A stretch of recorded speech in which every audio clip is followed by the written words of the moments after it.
Welcome to the Good Futures Accelerator. My name is Tito Ponce, and I'm the Operations Director here at Rooted Good. As we embark on this journey together today, I will act as your guide and facilitator throughout each session. Before we begin, I would love to introduce you to the rest of the Rooted Good team. Yeah. Good to meet you. I'm Mark Sampson. I'm Shannon Hopkins. Hi, my name is Mark Elston. Hello, I'm Joe Daniel. It is great to be with you. Anyone in the church environment, I think, realizes that there's a number of factors going on that are both challenging and opportunities in the church for something new. An emergence and a need for addressing what some have called sort of wicked problems in our communities, problems that are significant, serious, that require some real investment on the part of people that care about communities. So racial justice, environmental concerns, things that the church wants to be involved in, right? And then at the same time, we've got this phenomenon where the normal ways people engage in congregational life are really shifting. And so folks want to be engaged not just on a Sunday morning, perhaps, maybe actually not really much on a Sunday morning we might be experiencing in some of our congregations, but there is still a way in which the church can serve its community and people want to be engaged in purposeful, meaningful work. And so the church has this opportunity to do new expressions of mission and ministry. And then the third is the shifting financial model that congregations are dealing with. So the decline in involvement in churches that is basically being experienced quite broadly has also led to a decline in giving and just a greater pressure on the financial realities of being a congregation in the United States today.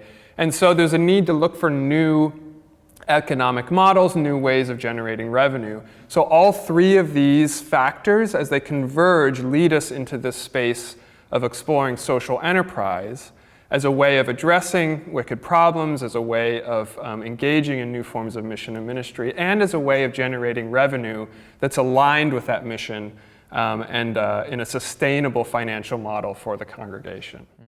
Honestly, this is the opportunity for the church, where a lot of people could hear these factors and get really scared or nervous and want to retreat. I think this is a moment the church gets to lean in. We get to put our theology in action and say, no, we have a role to play in the transformation of the world. So if you look in Acts 5, it says, these are the people that turn the world upside down with the gospel. Well, that's like faith in action.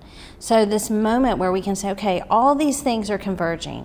The way people engage with church, our economic future, how we actually show up and serve, we have a role to play. And so this is the moment that the church gets to reimagine, how do we be the church in our community in a new way? Thank you. Now, one of the distinct aspects of the Rooted Good team is that we're practitioners of this work. We have experiences of our own building, launching, and running faith-based social enterprises of our own. So let's hear some of these stories.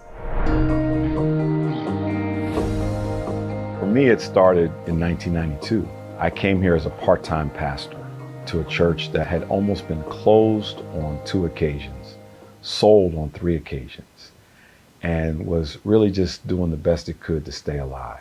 We had no connection to our community at that time, none.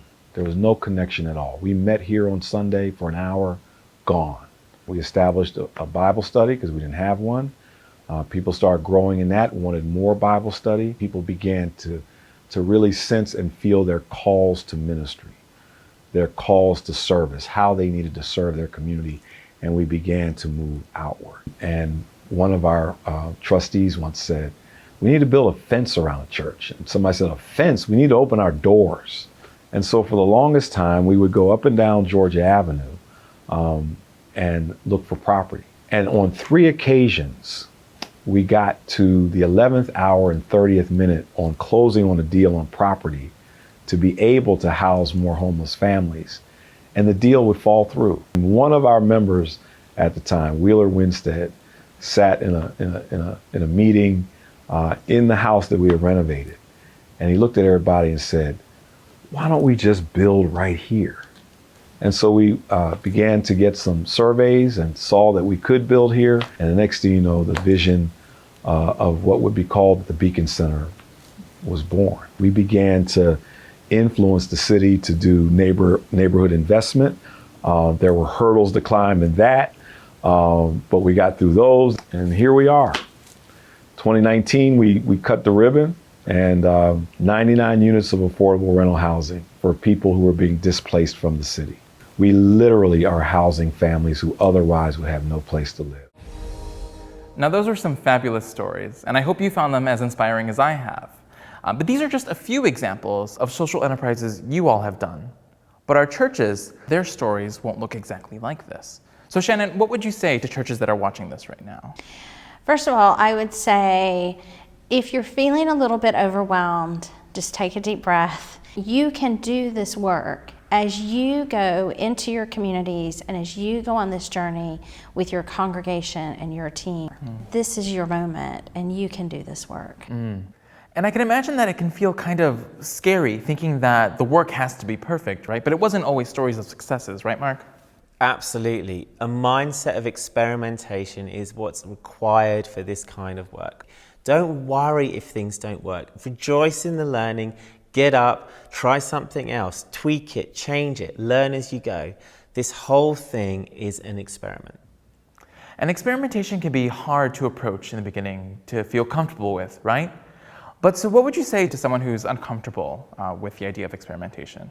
Yeah, I mean, for one, we're here alongside you. I mean, that's what this is all about, right? So we're going to lead you down that road with various tools and experimental exercises and activities. You might find some new terminology, some new language that's different, unfamiliar, but that's okay. So trust that process as we help move you down that journey, and you'll come out the other side with something beautiful.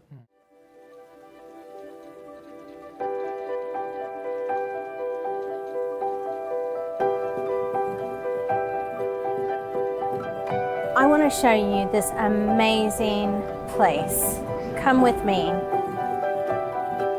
This is St. Dunstan's in the East, a church that was bombed during the war. It was bombed in 1941 and then left. There was so much ruin here, but look what's growing now. I know that there's a lot of change going on in the church in America. There's a lot of focus on what's not working, where things are declining. But we need to remember we are about death and resurrection. And one of the things that animates this program is this sense, this idea of death and resurrection in our very places of worship. And one of the things that I love about this place is that we see, while there is a remnant of what was, what really is here now is all of the growth. This garden, this beautiful garden, which is full of people whenever you come. I think just remember that and think, well, things are going to look different, but it's a sign of new life.